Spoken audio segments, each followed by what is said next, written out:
From the moment a child and family enter the Arizona Early Intervention Program, also known as AzEIP, until the time they leave, the Early Intervention Team talks with the family about transition. Young children with developmental delays and disabilities and their families experience several transitions throughout the child's early years. Transitions involve change, and we all respond to change in varying ways. An example of a transition could be when there is a change in childcare providers or settings, such as moving from a home environment to a classroom, or beginning new programs such as Head Start. One of the major transitions, and the one we will be talking about most today, will be the transition out of AzEIP. There may be mixed feelings, excitement for the next phase, or perhaps worry about the unknown. Many families report that transition and the changes that occur when their child turns 3 can be both exciting and challenging. The Early Intervention Team is here to support families and their child through this process. The first steps begin with conversations about transition with the family and what they would like to see happen for their child, including what some possible options could be. The primary people in the transition process who work together to create a smooth transition for a child at age 3 include the child, family members, members of the Early Intervention Team, and future preschool programs. What is transition? There are 3 main activities that make up the formal transition process: the transition planning meeting, the referral to the school district, and the transition conference. Your service coordinator or SC will explain these different activities to you in detail, but here is an overview. The transition planning meeting is a meeting held between the time the child is 2 years 3 months and 2 years 9 months of age to develop and document the transition plan as part of the Individualized Family Service Plan or IFSP meeting. This meeting must be held at a time and place convenient for the family, as well as in the family's preferred language or other form of communication, unless this clearly cannot be done. Referral to school district or sharing information and inviting participants to discuss options. During the transition planning meeting, the service coordinator will explain that unless the parent decides to opt out, the service coordinator will share the child and family's demographic information with the school district where the child lives.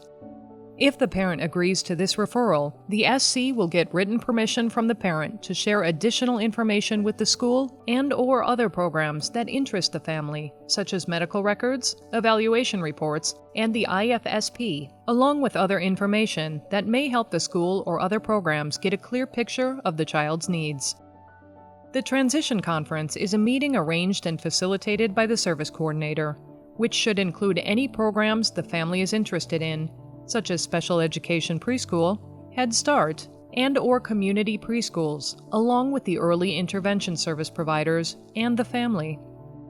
The purpose of the transition conference includes revising or updating the transition plan and is an opportunity for representatives from these programs to share information with the family so they can make an informed decision about next steps after early intervention.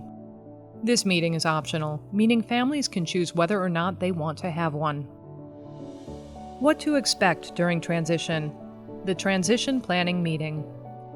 The IFSB team will talk to the family about the different preschool and community programs the family might be interested in after the child turns 3. Together, they will develop a plan that includes steps and tentative timelines, like visiting the school within the next month or having the child's hearing tested at the next doctor's appointment. The plan could also include adding 1 or more outcomes to help the child and family get ready to leave AzEIP. In planning for the transition from early intervention to preschool-aged supports and services, transportation questions often come up.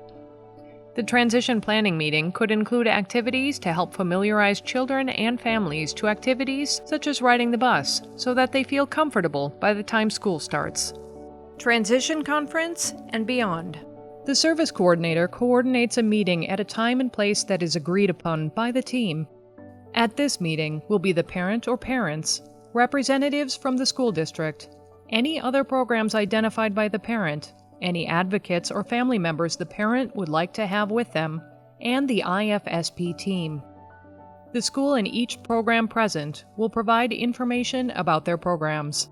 For the school district, this will include describing developmental preschool, any placement options, whether or not the child needs to be evaluated, and so on. If the child is eligible, the school will be responsible for writing and implementing the Individualized Education Program, which will detail the services, supports, and placement the child needs. The individual needs of each child will be taken into account during the development of the Individualized Education Program, or IEP, and services and supports will be tailored to fit those needs based on the input from the IEP team, which can include early intervention team members. Many factors determine what options are best for each child and their family.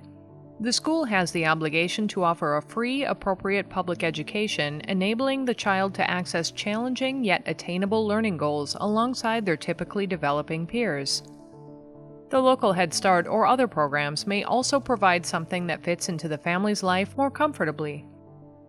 If the family decides that developmental preschool is not the best option, or if the child is not eligible for preschool, the SC can help the family identify additional resources to ensure smooth transition out of AzEIP. The same is true in the event that the child is no longer eligible for AzEIP prior to age 3 for any other reason.